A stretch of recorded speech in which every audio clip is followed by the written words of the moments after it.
Target 1000 like for next episode. अगर आप लोगों का कोई भी क्वेश्चन पूछना है स्टोरी से रिलेटेड तो आप सभी मेरे टेलीग्राम चैनल को ज्वाइन कर लो, लिंक डिस्क्रिप्शन में है और कमेंट बॉक्स में पिन भी है, वह से आप लोग ज्वाइन कर सकते हैं। And this story is upload on my YouTube channel audio नवलाहन टीचर 236 थप्पड़ और गुस्सा दर्द कहते कहते वह उसकी सीने पर बाइट करते हुए मुंह बनाकर, ये सिर्फ ट्रेलर है, पिक्चर पूरी बाकी है, इतनी बाइट करूंगी कि खून ही निकाल दूंगी। कहते कहते वह उसकी सीने में अपना चेहरा छुपाकर सो जाती है और वही उसकी इतनी प्यारी बातों को और ऐसे अपने ऊपर हक जताते हुए देखकर वश के होठों पर एक अजीब सी मुस्कुराहट आ जाते हैं। वह लाइट को बंद करके राहत को वैसे ही अपने सीने से लगा लेता है।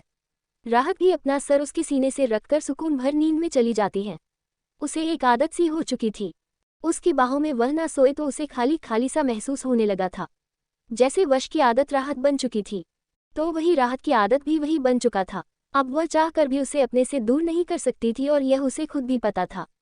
वहीं दूसरी तरफ रात के 9 बजे जेल में संयम अपने सिक्योरिटी के साथ आया हुआ था। वह मानव को अपने साथ अंदर एक रूम में ले जाता है। तेजपाल को कुछ देर में लाया जाता है। संयम जो टेबल पर अपने दोनों हाथ रख किसी गहरी सोच में था, वह दरवाजे के खुलने की आवाज़ सुनकर अपनी गर्दन तेरे पीछे करके देखता है तो तेजपाल की हालत को देखकर एक गहरी सांस लेता है। उसे समझने में देर नहीं लगती है कि हो ना हो ये तेजपाल की हालत उसके ही छोटे ने की है। वह सामने पानी का गिलास तेजपाल के कर देता है। तेजपाल जिसके हालत हद से ज्यादा खराब हो चुके थे, उसके चेहरे से ही पता लग रहा था कि उसे कितनी बेरहमी से मारा गया है। उसके होठों के कोने से खून आ रहा था, आंखें सूजी थी, हल्का हल्का चेहरा काला पड़ चुका था।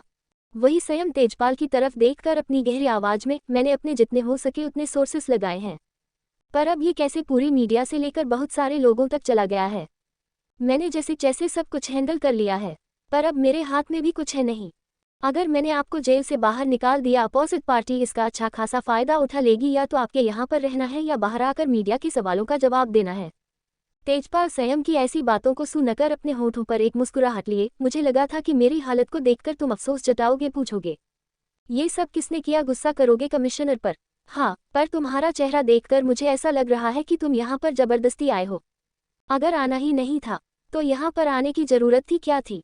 मर जाने देते मुझे, वैसे भी तुम कौन सा मुझे हमदर्दी रखते हो। उद्धरण चिन्ह। तेजपाल की बात पर संयम अपना सर हिलाते हुए, हमदर्द रखने वाले काम भी करने चाहिए थे पापा, पर आपने जो किया है और जिस तरह का बिजनेस किया है उससे मुझे नहीं लगता कि आपका कोई बेटा आपसे प्यार भी करेगा। अपनी गलतियां इतनी की है कि उम्र ढल जाएगी पर गलतियां खत्म नहीं होगी। आपको जानकर बहुत हैरानी होने वाली है कि केविन को अपनी बहन के बारे में पता लग चुका है और वह तो आपसे नफरत करने लगा है। इतनी नफरत ही आपको लड़कियों से कि आपने खुद की बेटी को जान से मार दिया। अगर आज वह हमारे साथ होती तो शायद सब कुछ भूलकर छोटे भी आज हमारे साथ होता, पर आपकी गलतियों की वजह से आज पूरा परिवार बिखर चुका है और इसकी वजह सिर्फ और सिर्फ आप ही हैं। आपका लालच, आपकी अयाशी और आपका ये घमंड देखो कहाँ तक लेकर आया है। आज ना ही आपके पास कुछ बचा है और आप मर भी गए ना तो भी कोई भी आंसू बहाने वाला नहीं है। कहते हुए गहरी सांस लेकर अपनी जगह से खड़ा होकर, मैं देखता हूँ अगर मुझसे कुछ हो रहा है तो ही मैं कुछ कर सकता हूँ, नहीं तो मुझे भी उम्मीद नहीं रखे वही बेहतर है, क्योंकि अब मेरे पास कुछ बचा ही नहीं है ऐसे इंसान को बचाने के लिए जो लड़कियों से पैसे कमाता है। मुझे नहीं लगा था कि आप इतने नीचे गिर सकते हैं पापा। कल को अगर मैंने आपको बचा भी लिया तो मेरे बीवी बच्चे मुझे हमेशा ही दूसरी नज़रों से देखते रहेंगे। मेरी बीवी तो डरती रहेगी आपके पास अपनी बच्ची को भेजने के लिए। कुछ तो शर्म कीजिए, मरने से पहले अपने गुनाहों को याद करें, नहीं तो नर्क में भी जगह नहीं मिलेगी। और जहाँ तक मैं छोटे को जानता हूँ तो आपको बिल्कुल भी नहीं छोड़ेगा। वैसे जानना तो मुझे भी है, माँ के साथ हुआ तो हुआ क्या है। जिस दिन मुझे पता चलेगा मेरी माँ के साथ क्या हुआ है, उसी दिन शायद मैं आपको बचना तो दूर की बात है देखने तक नहीं आऊँगा। कहते कहते वही एक नज़र तेजपाल को देखा है जो पूरी तरह से शांति से बैठा हुआ था और वही संयम अपने सर हिलाकर वहाँ से चला जाता है। वही तेजपाल अपनी बेटी को जाते हुए देख रहा था। वह बिना कुछ बोले अपनी जगह से खड़ा हो जाता है और एक गहरी सांस लेकर कमरे से बाहर आ जाता है। कमरे से वह जैसे ही बाहर आता है तो 2 कैदी उसे अपने साथ ले जाने लगते हैं। रात का वक्त हो चुका था। तेजपाल के सामने खाना रखा जाता है।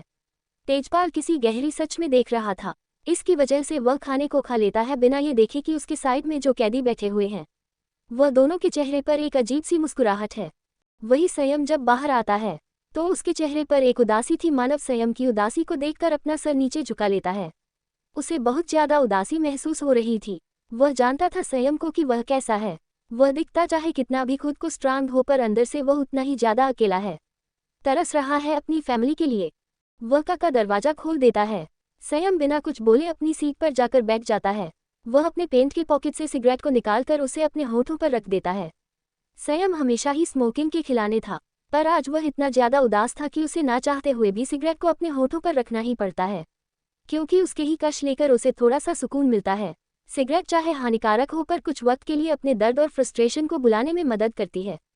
मानव संयम की तरफ देखा है, पर कुछ कहता नहीं है। कुछ देर बाद वह लोग संयम के प्राइवेट विला के अंदर आ जाते हैं। संयम बाहर आता है और मानव उसे जाते हुए देख रहा था। संयम आज पूरी तरह से टूटा हुआ नजर आ रहा था। जब बुखार में आता है तो हैप्पी वैसी ही बैठी किसी गहरी सोच में थी, और हैप्पी जब कदमों की आवाज़ सुनती है तो अपनी नज़रें तिरछी करके देखते हैं।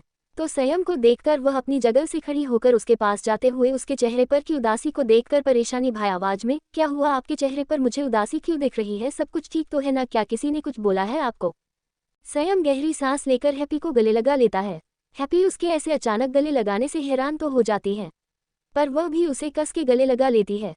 श्याम हैप्पी से करीब 15 मिनट के बाद दूर हो जाता है। वह अपने घुटनों के बल बैठ जाता है, जिससे हैप्पी और भी ज्यादा हैरान हो जाती है। संयम उसे देखकर अपनी दर्द भरी आवाज में, तुम्हें बहुत ज्यादा नफरत हो रही होगी ना? गुस्सा आ रहा होगा मुझसे शादी करके? आखिर मेरे पापा ने जो किया है उसके बाद तुम्हें भी यही लग रहा होगा ना कि मैं भी यही करूंगा? नफरत हो रही होगी ना मुझे? आखिर मैं उसका खून हूं जो इंसान ही नहीं है। तुमने तो एक हैप्पी, एक ऐसा परिवार के बारे में सोचा होगा ना जो तुम्हें बहुत सारा प्यार दे, पर मैंने देखा तुम्हारे सारे सपनों पर पानी फिदा दिया। तुमने कैसे इंसान से शादी कर ली जिसका पास कुछ भी नहीं है? वह खोखला है, नहीं कोई अपना है उसका। तुम्हें अकेला अकेला महसूस हो रहा होगा ना? आखिर मेरा परिवार ही ऐसा है कि मैं क्या करूं? मुझे पता ही नहीं था कि मैं तुम्हें पाने के लिए इतना सेल्फिश हो गया कि तुम्हारे सारे सपनों पर पानी डाल दिया मैंने। तुम्हें कभी भी यही लग रहा होगा ना, यह शादी नहीं करनी चाहिए थी। तुम एक काम क्यों नहीं करती हो? मुझे डिवाइस दो। नहीं, इससे लोग तुम्हें ही कुछ बोलेंगे। मैं अपनी जान दे देता हूँ, जिसके बाद तुम किसी से शादी कर लो। वह तुम्हें सारी खुशी देगा जो मैं नहीं दे सकता। वह परिवार, वह प्यार, वह खुशी नहीं दे सकता, मैं नहीं दे सकता मैं। कहते कहते संयम रोने लगता है, और वही संयम को ऐसे देखकर हैप्पी पहले तो हैरान हो जाती है, उसकी बातों को सुनती है, पर जब वह ये कहता है कि उसे डिवोर्स दे और नहीं तो वह खुद की जान ले लेगा, ये सुनकर उसका चेहरा पूरी तरह से गुस्से में लाल हो जाता है। वह संयम की कॉलर को पकड़कर अपने सामने खड़ी कर लेती है और जोरदार थप्पड़ उसके गालों पर जड़ देता है। उसकी आवाज़ इतनी थी कि पूरे हॉल में वह आवाज़ सुनाई जा सकती थी। सर्वेंट ना होने की वजह से वह दोनों अकेले थे, और हैप्पी जो पूरी तरह से गुस्से में कांप रही थी, उसका चेहरा पूरी तरह से लाल हो चुका था। ये पहली बार था जब संयम हैप्पी को इतनी ज़्यादा गुस्से में देख रहा था, और वही हैप्पी अपनी जलती हुई निगाहों से संयम को देख रही थी। वह उसकी कॉलर को पकड़कर अपनी तरफ खींचते हुए गुस्से भरी आवाज में, संयम माहेश्वरी, तुम्हें क्या लगता है शादी कोई खेल है? कर ली फिर डिवोर्स हो गया। शादी वह चीज़ है जो जिंदगी में एक ही बार एक ही शख्स से की जाती है। मुझे औरों का नहीं पता है, पर मेरे लिए यह शादी बहुत पवित्र है। और क्या कहा तुमने? डिवोर्स दोगे? अपनी जान ले लोगे? लेकर तो दिखाओ। यह हैप्पी, संयम माहेश्वरी तुम्हारा पीछा मरते दम तक नहीं छोड़ेगी। और रही बात खुशियों की, तो जिस खुशी की बात कर रहे हो वह खुशी मुझे मिल रही है। तुमसे वह प्यार मिलता है, वह सम्मान मिल रहा है, यहाँ तक कि वह लॉयल्टी मिल रही है जिसके लिए लोग तरसते हैं। मुझे किसी भी चीज़ की कमी नहीं है। 237 बेशर्म इंसान, थोड़ी तो शर्म करो। प्रेसिडेंट हो। जब संयम हैप्पी को इतनी ज़्यादा गुस्से में देख रहा था, और वही हैप्पी अपनी जलती हुई निगाहों से संयम को देख रही थी, वह उसकी कॉलर को पकड़कर अपनी तरफ खींचते हुए गुस्से भरी आवाज में, संयम माहेश्वरी, तुम्हें क्या लगता है शादी कोई खेल है? कर ली फिर डिवोर्स हो गया। शादी वह चीज़ है जो जिंदगी में एक ही बार एक ही शख्स से की जाती है। मुझे औरों का नहीं पता है, पर मेरे लिए यह शादी बहुत पवित्र है। और क्या कहा तुमने? डिवोर्स दोगे? अपनी जान ले लोगे? लेकर तो दिखाओ। यह हैप्पी, संयम माहेश्वरी तुम्हारा पीछा मरते दम तक नहीं छोड़ेगी। और रही बात खुशियों की, तो जिस खुशी की बात कर रहे हो वह खुशी मुझे मिल रही है। तुमसे वह प्यार मिलता है, वह सम्मान मिल रहा है, यहाँ तक कि वह लॉयल्टी मिल रही है जिसके लिए लोग तरसते हैं। मुझे किसी भी चीज़ की कमी नहीं है। कहते कहते वह उसे अपनी बेहद नज़दीक करके उसकी आंखों में देखते हुए, और क्या कहा तुमने? मुझे, तुम उसे इंसान का खून हो जो इंसान नहीं है। पर चाहे तुम उसे इंसान का खून ही क्यों ना हो, पर तुम्हारे अंदर इंसानियत, वह हम धरती लोगों के लिए परवाह है, और वह सबसे अलग बनाती है। ऐसे तो तुम्हारे दोनों भाइयों से नफरत करना चाहिए, वह भी तो तुम्हारा खून है। राहत को देखो कितना अच्छा तरह से संभाल रही है वो तुम्हारे भाई को। क्यों, उसे भी तो नफरत करनी चाहिए कि नहीं? केविन, उसका क्या, वह तो टूट चुका है ना। धारा उसे संभाल रही है, और एक तुम हो जो बड़े होकर भी ऐसे बच्चों की तरह रो रहे हो। मतलब क्या ही कहूँ मैं। इस वक्त तुम्हें तुम्हारे भाइयों को संभालने की जगह मुझे तुम्हें संभालना पड़ रहा है। गलती तुम्हारे पापा ने की है, तुमने नहीं। और रही बात मेरी नंद की, जब इस दुनिया में नहीं है तो उसे वक्त तुम्हारे हाथ में कुछ नहीं था। तुम क्या करते, तुम कर कर भी कुछ नहीं कर पाते। उसे वक्त भी तुम्हारे हाथों में निराशा ही होती। जो इंसान अपने बच्ची तक को नहीं छोड़ सकता उससे तुम कैसे रोक सकते थे? बताओगे ये गलत है कि तुमने उसका इतने सालों तक साथ दिया, ये जानते हुए भी कि वह कितना ज्यादा बुरा है। पर तुम्हारे हाथ में कुछ नहीं था क्योंकि वह तुम्हारा बाप था, तुम चाह कर भी वह नहीं कर सकते थे। अब खुद को दोषी ठहरने से अच्छा है कि रिश्तों को जोड़ने के बारे में सोचो। जिस फैमिली के लिए मैं तरस रही हूँ वह फैमिली तुम मुझे नहीं दे सकते क्या? हम एक फैमिली की तरह नहीं रह सकते, और मैं नहीं चाहती उसे फैमिली में वह शख्स जो लड़कियों की जिंदगी बर्बाद करता है, वह इस फैमिली में मुझे नहीं चाहिए। मुझे मेरी दोनों देवरानियां, मेरे दोनों देवरा, बुआ, तुम और मैं चाहिए। कुछ भी करो, कैसे भी करो, पर मुझे चाहिए। कहते हुए वह गुस्से में उसे अपने से दूर करके वहां से चली जाती है। वही हैप्पी की बात सुनकर संयम एक गहरी सांस लेता है। वह हैप्पी को गुस्से में जाते हुए देख रहा था। हैप्पी की हर एक बात को सुनकर वह वही सोफे पर बैठ जाता है। इस समय उसे किसी की जरूरत थी और हैप्पी ने उसे इतना सब कुछ खाने के बाद संयम जो पूरी तरह से टूट चुका था, उसके अंदर एक अलग ही एनर्जी आ चुकी थी। अब उसका मकसद सिर्फ और सिर्फ उसकी फैमिली को जोड़ना था, और वह ये कुछ भी करके करना चाहता था। वह कुछ सोचते हुए अपना मोबाइल को निकलता है, किसी को कॉल करता है। कॉल पर बात करने के बाद वह मोबाइल को इस साइड में रखकर अपनी जगह से खड़ा होकर कमरे की तरह बढ़ जाता है। कमरे में आता है तो वह देखता है हैप्पी बालकनी में बैठी हुई है। वह कुछ सोचकर वॉशरूम की तरह बढ़ जाता है। वॉशरूम में आकर फ्रेश हो जाता है और फिर वैसे ही लोअर को पहने शर्टलेस बालकनी की तरह बढ़ जाता है। वह पीछे जाकर हैप्पी को बाहों में भर लेता है। हैप्पी कुछ भी रिएक्ट नहीं करती है। तभी उसे हैप्पी के रोने की आवाज़ सुनाई देती है, जिससे वह हैप्पी के गर्दन में अपना चेहरा डाले उसे देखने लगता है।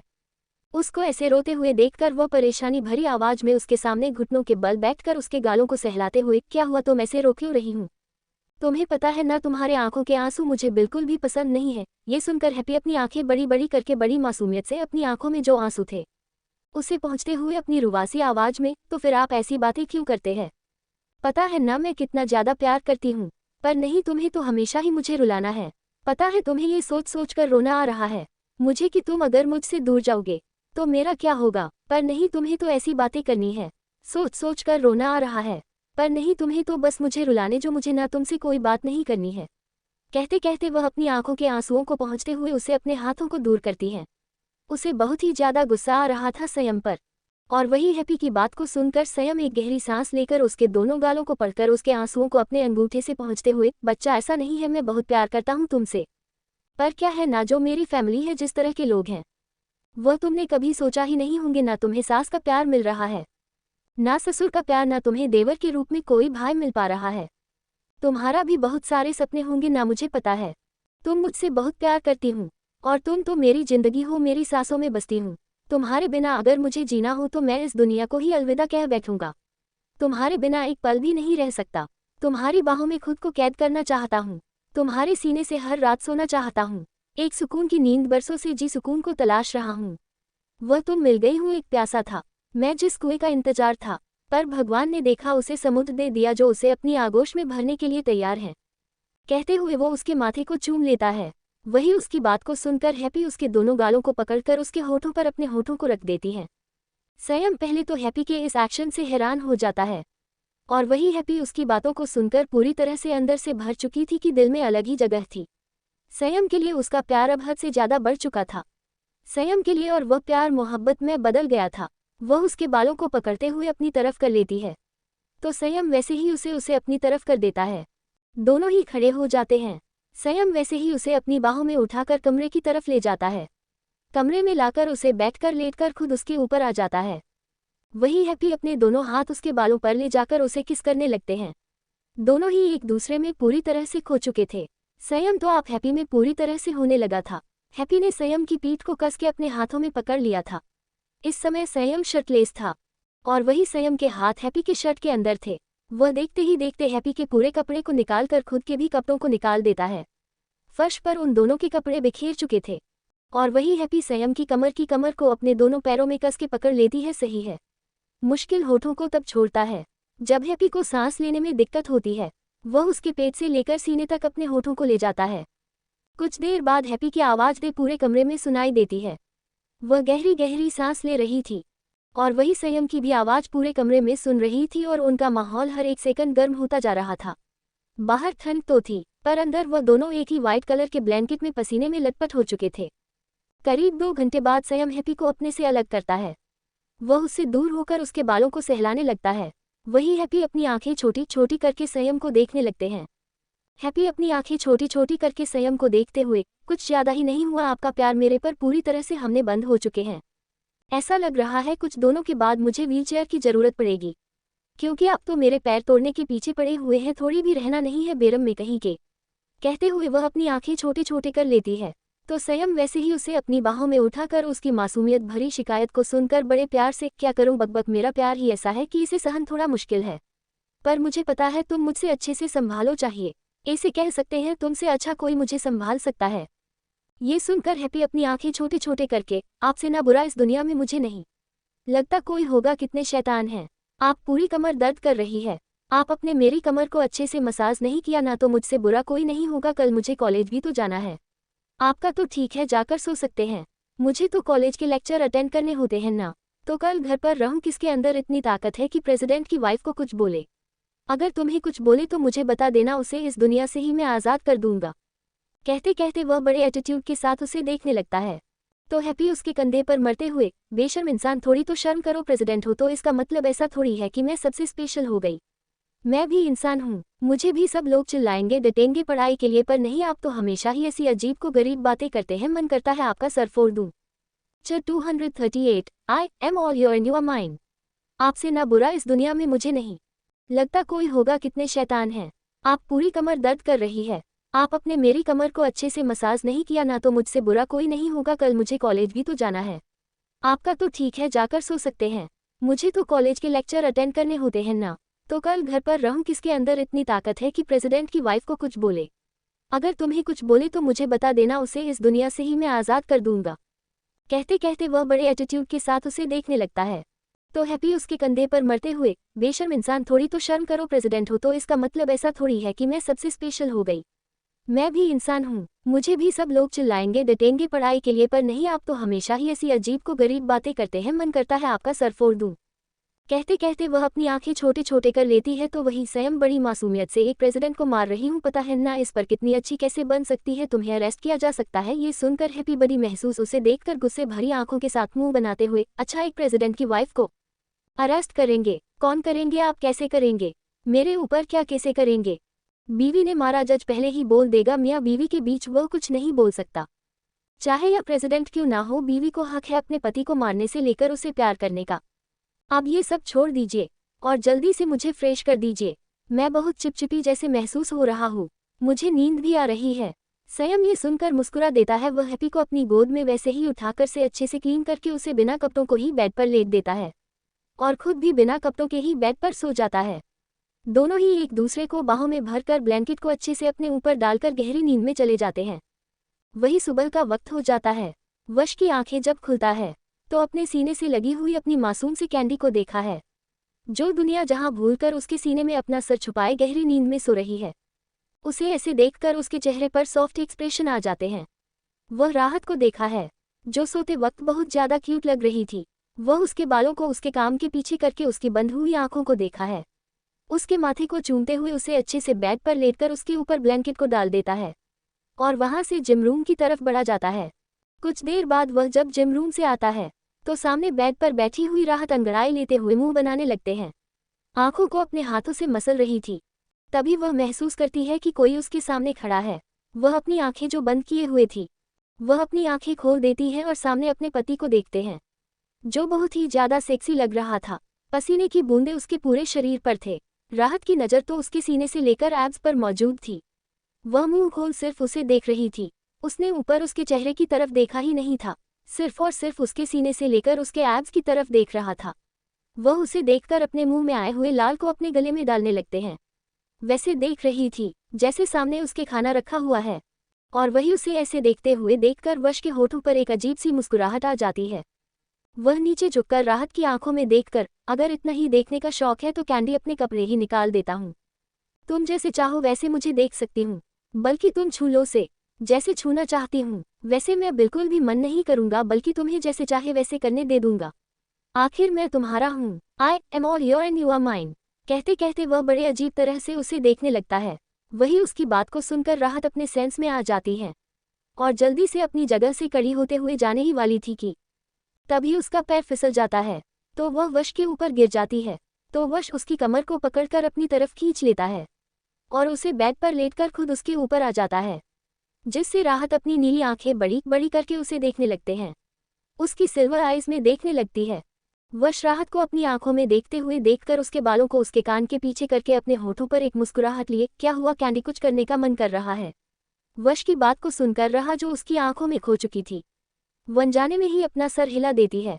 वह पूरी तरह से उसकी आंखों के कंट्रोल में आ चुके थे। वश में तो राहत को अपने ही वश में ले लिया। वश उसके यहाँ को देखकर उसके गालों पर अपनी उंगलियों को सहलाते हुए, तो क्या करना चाहोगी? तुम बोलो, मैं तो सब कुछ करने को रेडी हूँ, और सुबह सुबह बहुत मजा आ जाएगा, और तुम्हें बिल्कुल मेरे डिसअपॉइंट नहीं करूँगा मैं। राहत उसके बात को सुनकर जल्दी से अपने सेंस आ जाते हैं। वह उसके सीने पर हाथ रखकर अपनी नीली आंखें बड़ी बड़ी करके, तुम सच में मुझसे दूर ही रहो, मुझे अपना तुमसे डर लगने लगा है। तुम्हारी बातें और तुम्हारे ऐसा करना, सच में दूर रहो मुझे से। तुमने जानबूझकर यह सब किया है ना? वश बड़ी मासूमियत भरे चेहरे के साथ, पर मैंने क्या किया कैंडी, मैंने तो कुछ भी नहीं किया। तुमने खुद ही हाँ कहा, तुम खुद ही थी जो मेरी बॉडी को देख रही थी, और वह भी ऐसे जैसे मेरी बॉडी ना होकर खाना है। क्या करना चाहती हूँ? खाने का प्लान बना रही हूँ। कहते कहते कुछ सोचते हुए उसके चेहरे के बेहद नजदीक करते हुए, खाने का प्लान तो सही है, पर अगर मुझे खा लिया तो तुम्हें अकेला रहना पड़ेगा, क्या तुम रहोगे मेरे बिना? कहते कहते उसकी आंखों में देखने लगता है।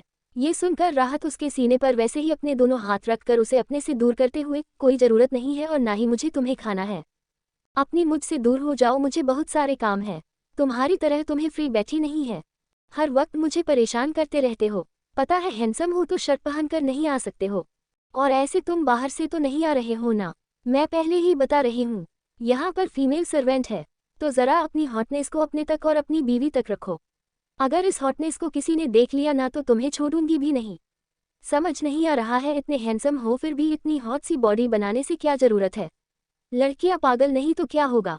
दूर रहो मुझे से। कहते कहते वह अपने से दूर करके अपनी जगह पर खड़ी हो जाती है और वहां से जाने लगती है। वही वश राहत की बात पर अपने होठों पर एक मुस्कुराहट लाता है, और यह मुस्कुराहट सच में गहरी थी, और उसे ऐसे मुस्कुराते हुए राहत देख रही थी।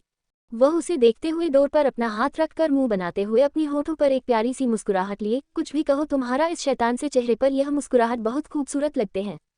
ऐसे ही मुस्कुराते रहो, क्यूट लगते हो, पर यह मुस्कुराहट बाकियों के सामने मत करो, नहीं तो कल को मुझे अपने हाथों में रिवॉल्वर लेकर बैठना पड़ेगा और 24 घंटे तुम्हारे साइड में ही रहना पड़ेगा बॉडीगार्ड बनकर। क्या पता कोई चुड़ैल तुम्हारे पास आ जाए और मुझे तुम्हें ले जाए। कहते कहते वह वॉशरूम के अंदर चली जाती है। वही उसकी बात को वश के चेहरे पर एक अजीब सा एक्सप्रेशन आ जाते हैं। वह अपना सर हिलाकर अपने मोबाइल को देखा है, जो कब से बजे जा रहा था। उसे मोबाइल को लिए बालकनी में चला जाता है और अपने बालों को अपने हाथों से सहलाकर कॉल को अटेंड करता है। सामने से अपनी शांत आवाज में, कोई सर काम हो चुका है, अस्पताल के लिए एम्बुलेंस जा चुकी है। वश ये सुनकर अपना सर हिलाते हुए कुछ सोचकर, याद रखना उससे मिलने के लिए कोई भी नहीं आना चाहिए, चाहे वह प्रेसिडेंट हो या कोई बड़ा बिजनेसमैन, रूल सबके लिए होते हैं। वश की बात सुनकर सामने वाला, यस हमने पहले ही परमिशन ले ली है, इसके बाद कोई भी उनसे नहीं मिल सकता है, शिवाय आपसे, आप जब चाहे तब उनसे मिल सकते हैं। वश अपने होठों पर एक अजीब सी मुस्कुराहट लिए, गुड कहते हुए वह कॉल कट कर देता है और वही सोफे पर बैठे धूप की रोशनी को अपने ऊपर महसूस करके अपने दोनों हाथ सोफे पर फैलाए बड़े आराम के साथ अपनी आंखें बंद करके अपने होठों पर एक अजीब सी मुस्कुराहट लिए, खेल वह भी मुझसे। कैसे खेलोगे? अगर शतरंज के सारे प्यादे मैं अपने पास रखो और तुम्हें ही ना पता चले, बहुत शौक है ना मुझे खेलने का, पर कोई कैसे अपने बाप से जीत सकता है? शतरंज खेलने मैंने अपनी माँ की कोख से सीखा है, मुझे कोई हरा दे ऐसा कभी नहीं हो सकता। कहते हुए उसके होठों पर जो अजीब सी मुस्कुराहट आ जाती है, वह बहुत ही ज्यादा खतरनाक थी। वह अपनी आंखें खोलता है तो उनमें साफ साफ शैतानियां देखी जा सकती है। वह अपनी जगह से खड़ा होकर सांस लेकर अपनी गर्दन को दाएं बाएं करके अपने हाथों को ऊपर की ओर करके गहरी सांस लेता है और वहां से कमरे के अंदर चला जाता है। कमरे में आकर वह देखता है अब भी रहा हाथ वॉशरूम से बाहर नहीं आए हैं, तो वह वही सोफे पर बैठ जाता है। वह अपने मोबाइल में देखने लगता है। वॉशरूम के दरवाजे का गेट ओपन होता है और राहत व्हाइट कलर के टॉवल को अपने ऊपर लपेटे अपने बालों को दूसरे टॉवल से पूछते हुए कैमरे से बाहर आ रही थी। इस समय उसने ध्यान ही नहीं दिया था और वैसे ही वह मिरर के सामने खड़ी हो रही थी। वह खुद को देखते हैं तो उसका पूरा चेहरा हल्का हल्का रफ हो चुका था। वह अपनी स्किन को देखते हुए मुंह बनाने लगती है। 239 तुम्हारा कभी मन नहीं करता मुझे चीट करने का। वह अपनी जगह से खड़ा होकर सांस लेकर अपनी गर्दन को दाएं बाएं करके अपने हाथों को ऊपर की ओर करके गहरी सांस लेता है और वहां से कमरे के अंदर चला जाता है। कमरे में आकर वह देखता है अब भी रहा हाथ वॉशरूम से बाहर नहीं आए हैं, तो वह वही सोफे पर बैठ जाता है। वह अपने मोबाइल में देखने लगता है। वॉशरूम के दरवाजे का गेट ओपन होता है और राहत व्हाइट कलर के टॉवल को अपने ऊपर लपेटे अपने बालों को दूसरे टॉवल से पूछते हुए कैमरे से बाहर आ रही थी। इस समय उसने ध्यान ही नहीं दिया था और वैसे ही वह मिरर के सामने खड़ी हो रही थी। वह खुद को देखते हैं तो उसका पूरा चेहरा हल्का हल्का रफ हो चुका था। वह अपनी स्किन को देखते हुए मुंह बनाने लगती है। वह अपने बालों को अपने दोनों हाथों से सहलाते हुए बनाकर, सच में मेरी स्किन तो आजकल बहुत खराब होने लगी है। पता नहीं मेरा क्या होगा। क्या मेरी खूबसूरती काम हो जाएगी? अगर मेरी खूबसूरती काम हो जाएगी तो ये शैतान मेरे से बहुत ज़्यादा हैंडसम दिखने लगेगा और सबकी नज़र इस पर चली जाएगी। और फिर मेरा क्या होगा? क्या यह मुझे छोड़कर जाएगा? ऐसे कैसे जा सकता है मुझे छोड़कर? इससे तो मैं छोड़ूंगी नहीं। अगर उसने मुझे छोड़ दिया तो मैं इसकी जान ले लूंगी। मुझे कैसे छोड़ सकता है? कहते कहते वह अपने चेहरे को सहलाने लगती है। तभी पीछे से वश उसकी कमर पर अपने दोनों हाथ रखकर उसके गर्दन में अपना चेहरा छुपाते हुए, हम कैंडी, चाहे तुम कितनी भी खूबसूरत रहो या ना रहो, पर मैं तुम्हारे साथ ही रहूंगा। मुझे तुम्हारी खूबसूरती से नहीं बल्कि तुमसे एडिक्शन है और सबसे ज़्यादा तुम मेरे लिए इम्पोर्टेंट है और मुझे हैंडल करना तुम्हारे सिवा कोई नहीं कर सकता, ये तुम अच्छे से जानती हूँ। कहते हुए वो उसके गर्दन को चूम लेता है तो राहत उसे देखकर अपने आप मुंह बनाते हुए, सच में दुनिया में बहुत कम लॉयल लोग मिलते हैं और देखो मेरा पति मिल गया। ऐसा एक बात पूछूं तुमसे, तुम्हारा कभी मन नहीं करता मुझे चीट करने का? कहते कहते वह बड़ी मासूमियत से उसे देखने लगती है। वही उसके अजीब से सवाल को सुनकर वश उसकी आंखों में देखते हुए, तो क्या तुम्हें कभी ऐसा नहीं लगा कि मुझे छोड़कर जाना चाहिए? आखिर मैं तो तुमसे ज़्यादा अजीब हूं ना? मैं तुम्हें पसंद हूं ना ही कुछ और। कॉलेज में बहुत सारे लड़के हैं पर कभी भी मेरी कैंडी उनकी तरफ देखा ही नहीं, वजह क्या? प्रश्नवाचक चिन्ह उद्धरण चिन्ह। राहत उसकी बात को सुनकर उनकी तरफ देखकर अपनी आंखें बड़ी बड़ी करके मुंह बनाते हुए, मम, सच कहा तुम बहुत ज़्यादा अजीब हो, अननोइंग और साथ में ऐसे हूँ कि मुझे तुम्हारी बात ही नहीं समझ आती है। कभी कभी तुम बहुत ज़्यादा प्रोटेक्टिव हो जाते हो, कभी कभी तुम बहुत ज़्यादा इमोशनल लगते हो, पर सबसे ज़्यादा जो मुझे तुम में पसंद है वह है लव, केयरिंग और इन सब से बढ़कर रिस्पेक्ट। तुम ना मेरी फैमिली की डिसरिस्पेक्टेड करती हूँ ना ही कभी किसी चीज़ के लिए रोकने हो। हमेशा ही मुझसे प्यार से बात करते हो, चाहे तुम मुझसे प्यार ना करो पर फिर भी तुम मेरे साथ हो और मुझे पता है तुम मुझे कभी नहीं छोड़ोगे। तुम्हारी आंखें मुझे पसंद है और सबसे ज़्यादा तुम्हारी यह हॉट सेक्सी पर्सनैलिटी, तुम्हारा ये चेहरा, कोई पागल ही होगी जो तुम्हें छोड़ देगी और मैं पागल बिल्कुल नहीं हूँ मिस्टर वश। कहते हुए उसके सीने पर अपने दोनों हाथों को ले जाकर उसकी आंखों में देखते हुए, और अब मैंने तो सवाल का जवाब दे दिया, तुमने अभी तक जवाब नहीं दिया और अब तुम मुझे इसका जवाब दे दोगे। आखिर जहाँ तक मैंने सुना है इतने सारे बड़े बड़े लोग हैं, वह अक्सर चीट करते हैं, उन्हें खूबसूरत सी लड़की मिलती है और मेरा पति इतना ज़्यादा हैंडसम है तो जाहिर सी बात है बड़ी सी बड़ी सेलिब्रिटी भी उसके पास आने के लिए एक बार भी नहीं सोचेगी। कहते कहते वह अपनी आंखें बड़ी बड़ी करके बड़ी मासूमियत से उसे देखने लगती है। वश उसकी कमर पर अपने दोनों हाथ रखकर उसकी आंखों में देखते हुए बड़े प्यार से, क्योंकि कैंडी दुनिया को मैंने बहुत अच्छी तरह से देखा है। मैंने वो दुनिया देखी है जो दुनिया शायद तुम्हारी मासूम मेरे आंखों ने देखी नहीं है। यहाँ पर अक्सर लोग मतलब के लिए पास आते हैं, मतलब पूरा होने के बाद छोड़कर चले जाते हैं। इन खूबसूरती का बस इस्तेमाल होता है और मुझे ऐसी खूबसूरती में कोई भी दिलचस्पी नहीं है। मेरी आंखें तो सिर्फ तुम्हारे मासूमियत पर टिकी हुई है। तुम चाहे बदसूरत भी हो जाती ना तो भी मुझे कोई गम नहीं होता, क्योंकि तुम्हारी यह मासूमियत, तुम्हारा यह नीली आंखें जो कभी भी साथ ना छोड़ दे। ये दुनिया ऐसी है कि यहाँ पर अगर पैसा मिले ना तो सब कुछ छोड़कर चले जाएंगे, पर मेरी कैंडी जिसके लिए पैसे से ज़्यादा मैं ज़रूरी हूँ, और तुम्हें धोखा देना मुझे बर्दाश्त नहीं है कि कोई मुझे तुम्हारे सिवा छुए। मुझे नफरत है ऐसी लड़कियों से। कहते हुए वो उसके नोज से नोज रब करते हुए उसकी नीली आंखों में देखकर, और एक एक्सप्लेन चाहिए, और एक्सप्लेन कितना दूं, पन्ने कम पड़ जाएंगे तुम्हें बताते बताते। राहत उसकी इतनी सारी बातें और अपने ऊपर इतना भरोसा देखकर वह गहरी सांस लेकर, और कुछ नहीं सुनना है, बस मुझे इतना पता है मेरा पति बहुत ज़्यादा इंटेलिजेंट है वह कभी मुझे धोखा नहीं देगा और ना ही कभी मेरा साथ छोड़ेगा, और मैं भी चाहे कुछ भी हो जाए तुम्हारा साथ देकर रहूंगी, चाहे मुझे जो कुछ करना पड़े। और अंधेरे से बाहर तो आज नहीं तो कल तुम्हें निकाल लूंगी, क्योंकि तुम्हारे चेहरे की मुस्कुराहट मुझे बहुत पसंद है। मैं नहीं देख सकती तुम्हें ऐसे। सच कहूँ तो अब तो ये दिल भी तुम्हारी मुस्कुराहट पर पागल सा होने लगा है। कहते कहते वह उसकी आंखों में देखने लगती है। वही उसकी बात को सुनकर वश राहत की आंखों में देखा है, जहां पर उसे अपने लिए आज प्यार दिख रहा था। उसके माथे को चूमकर वॉशरूम में चला जाता है, और वही राहत उसे जाते हुए देख रहे थे, अपने सीने पर हाथ रखकर खुद से ही, पता नहीं कौन सी किस्मत है मेरी, और मेरे भगवान ने क्या लिखा है मेरी किस्मत में, जो मुझे ऐसा पति दे दिया है।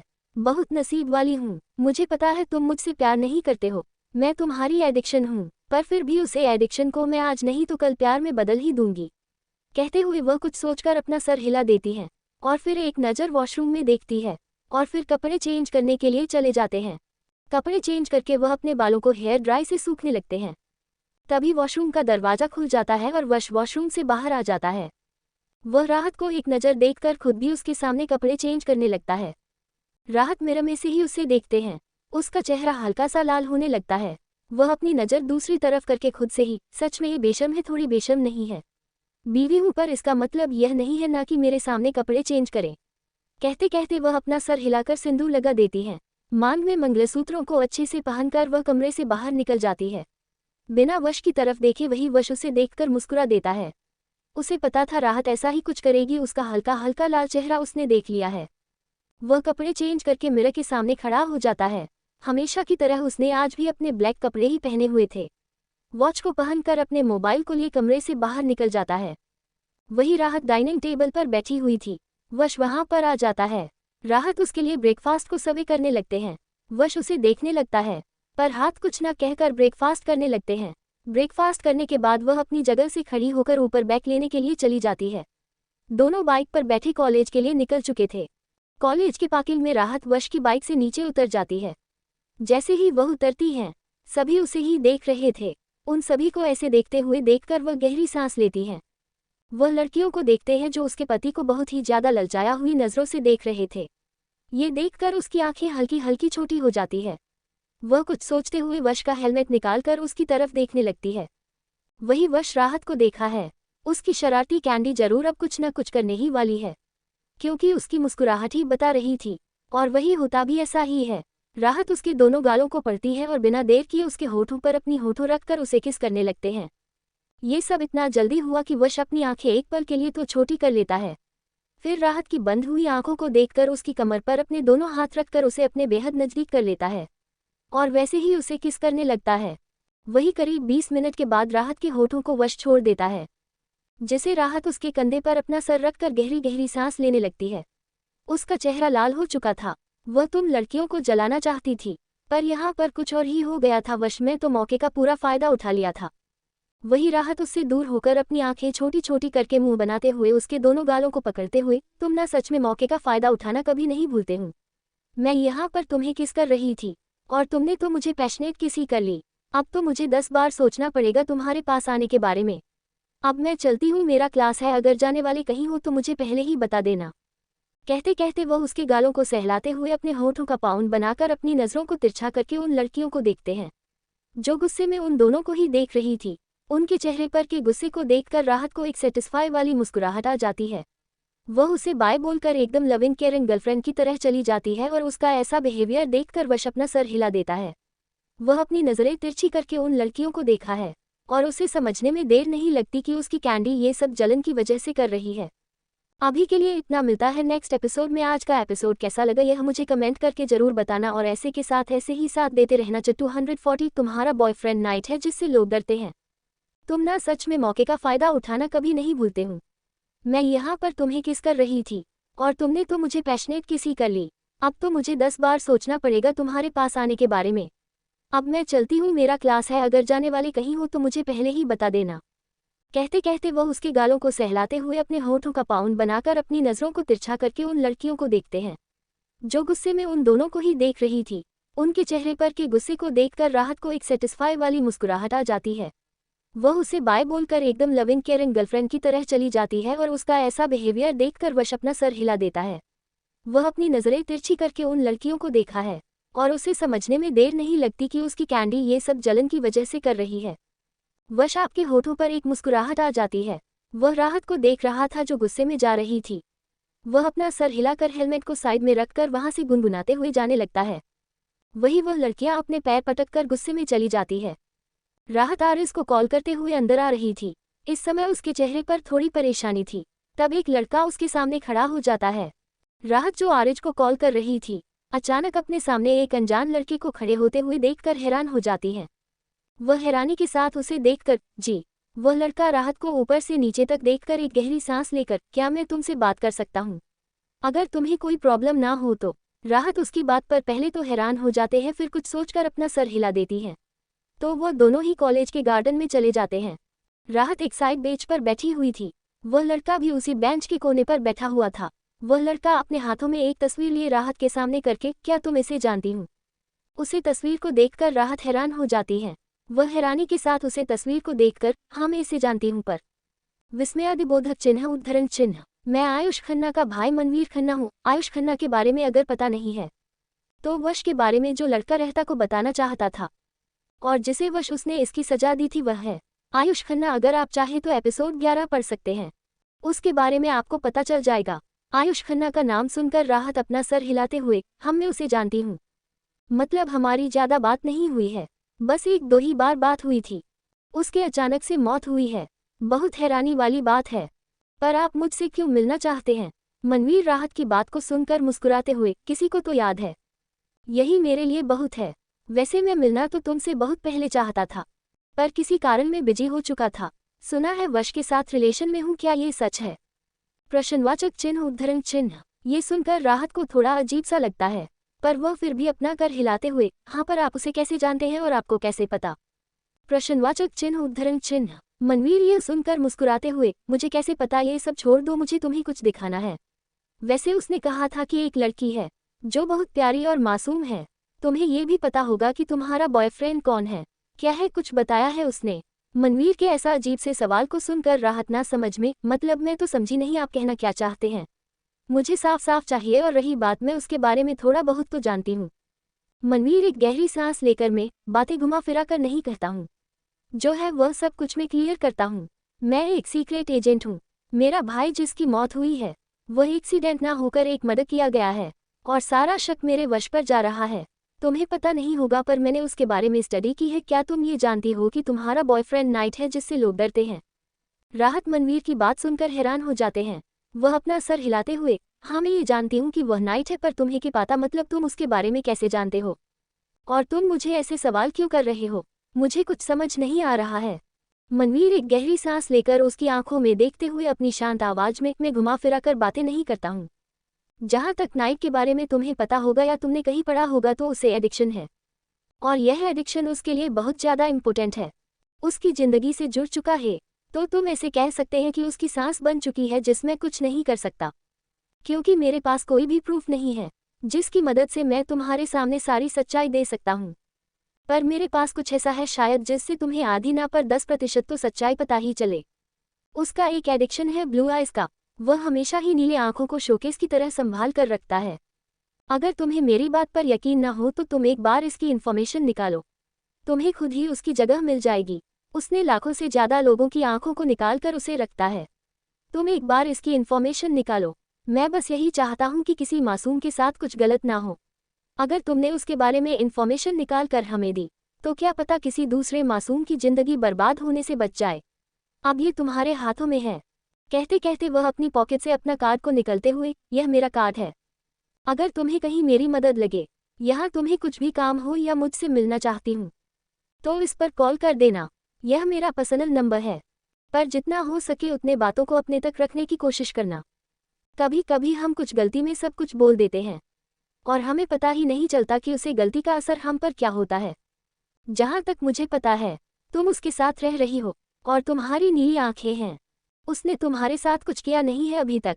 आगे मैं बात नहीं सकता कि वो तुम्हारे साथ कुछ करेगा कि नहीं। ऐसे इंसान दिमाग के तौर पर पागल होते हैं जिन्हें संभालना मुश्किल होता है। कहते हुए मनवीर तो वहां से चला जाता है, पर उसकी बातों को सुनकर राहत हैरान हो चुकी थी। वह हैरानी के साथ उसे कान को देखते हैं। फिर मनवीर की बातों को सोते हुए अपने मन में, ओ माय आखिर चल क्या रहा है, मतलब जो भी मिल रहा है वह यही बता रहा है, और ऊपर से आयुष खन्ना के सच में समझ नहीं आ रहा है मैं क्या करूं। एक तरफ रिपोर्ट से तो दूसरी तरफ मेरा पति है, अगर सच में उसने कुछ किया होगा तो नहीं। विस्मयादिबोधक चिन्ह, नहीं मैं कुछ ज्यादा ही सोच रही हूँ। एडिक्टेड है, पर किसी की पर बातें भी तो झूठ नहीं हो सकती। एक बार मुझे इसके बारे में सोचना तो होता। राहत अक्सर इंसान जिसे अपने पास रखना चाहता है उसी के लिए सॉफ्ट हो। उसने अपनी जिंदगी में तो बहुत सहा है ना, मैं कैसे उसे अंधेरे से बाहर निकालो। हे भगवान कोई तो मेरी मदद करो, समझ नहीं आ रहा मैं क्या करूं। अगर मुझे सब कुछ पता चला और वो सच निकला जो मैं सोच रही हूं, तो मेरा क्या होगा। मैं जी भी नहीं पाऊंगी और उसे अपने पास भी नहीं रख पाऊंगी। यहाँ तक कुछ तो करना होगा, क्या पता ये सब झूठ और लोग सिर्फ बातें बना रहे हो। दोनों तरफ तो देखना ही पड़ेगा। कहते कहते वह खुद से ही बातें करके गहरी सांस लेकर अपनी जगह से खड़ी हो जाती है। जगह से खड़ी होकर वह क्लासरूम की तरह बढ़ने लगती है। इस बीच उसका मोबाइल बहुत बार वाइब्रेट हो चुका था। उसे समझ नहीं आ रहा था कि वह क्या करे। उसके दिमाग में सिर्फ और सिर्फ मनवीर की बातें चल रही थी। तभी वहां पर आ जाती है आरिस। वह उसके कंधे पर हाथ रखकर, क्या हुआ है, आजकल तो खोई खोई रहती है। ऐसा कौन सा टेंशन ले लिया है तुमने जो तुम्हें दुनिया ही नजर नहीं आती है। क्या हुआ है राहत, सब कुछ ठीक तो है। कल से देख रहे हो तुम मुझे खोई खोई नजर आ रही हूँ। आरिस की आवाज सुनकर राहत अपना सर ना में हिलाते हुए, नहीं ऐसा कुछ नहीं है, बस कुछ चल रहा था दिमाग में। वैसे तुम कब आए, कब से कॉल कर रही थी, तुम्हें कॉल भी नहीं अटेंड कर रही थी। आरिस इस पर मुस्कुराते हुए, मुझे आए हुए पूरे 15 मिनट हो गए हैं। मैं ढूंढ रही हूँ तुम्हें, कैंपस में कहीं भी नहीं मिल रही थी। वैसे गार्डन में क्या कर रही थी, कोई था तुम्हारे साथ, कौन था वह। राहत आरिस के सवाल को सुनकर एक के लिए शांत हो जाते हैं, फिर कुछ सोचकर, मनवीर खन्ना था, आयुष खन्ना। पता है तुम्हें, जिसकी डेट हुई थी और उसकी पोस्ट कॉलेज के बॉर्डर पर लगाया हुआ था। आरिस ये सुनकर अपना सर हिलाते हुए, अच्छा तुम आयुष खन्ना की बात कर रही हूँ। उसे मरे हुए तो बहुत दिन हुए हैं, पर उसका भाई यहाँ पर क्या कर रहा था और तुमसे क्यों बात कर रहा था, क्या कुछ हुआ है। आरिस की बात को सुनकर राहत अपना सर ना में हिलाते हुए, कुछ नहीं, बस ऐसे ही, वह बस कुछ बातें कर रहा था जिनका जवाब मेरे पास था ही नहीं। वैसे तुम्हें क्या लगता है, उसका एक्सीडेंट हुआ होगा या उसको किसी ने मारा होगा। आरिस इस पर अपना सरना ने हिलाते हुए, कुछ कह नहीं सकते। और तुम्हें पता, जब तुम कॉलेज में नहीं आती थी ना, तब मैं लड़कियों से बातें सुनी थी, वह कुछ सही नहीं था। मतलब आयुष की बात करें ना तो वह वश से बहुत नफरत करता था। यहाँ तक कि कॉलेज की लड़कियां भी उसे परेशान आ चुकी थी। कहते हैं कि वह ड्रग्स के नशे में रहता था और उसकी फैमिली में कोई उसका ध्यान भी नहीं रखता था। यहाँ तक कि वह लड़कियों को लाइक यूज एंड थ्रो करता था। कॉलेज में बहुत सारे लोग थे जो इसके कंप्लेंट कर चुके थे, पर कॉलेज में कोई कुछ बोलना भी नहीं था। पता नहीं ऐसा क्यों, पर तुम उसके ऐसी बातें क्यों कर रहे हो। वैसे भी कुछ को तो बुरा लग रहा था, पर जितनी भी लड़कियां थी उन्हें खुशी मिल रही थी कि वह चला तो गया। उसकी वजह से सारी लड़कियां परेशान हो चुकी थी। अभी के लिए इतना, मिलते हैं नेक्स्ट एपिसोड में। क्या लगता है राहत क्या करने वाली है, ये तो आने वाले एपिसोड में ही पता चलेगा। नीचे के डिस्क्रिप्शन को जरूर पढ़ेगा। बाकी कैसा लगा ये बता देना और ऐसे ही साथ देते रहना। नीचे के डिस्क्रिप्शन को जरूर अदर न्यूज स्टोरी को बाय चेक आउट कर लेना जिसने नहीं देखा है दूसरे चैनल की स्टोरीज, वह बाय चेक कर लो, लिंक डिस्क्रिमिनेशन में है। रुको सभी लोग कहीं जाओ मत, ये तक स्टोरी सुन लिए हो तो एक प्यारा सा कमेंट कर दो और लाइक शेयर सब्सक्राइब भी कर दीजिए। आप लोग आगे की स्टोरी नेक्स्ट पार्ट में, टैब तक के लिए बाय, टेक केयर।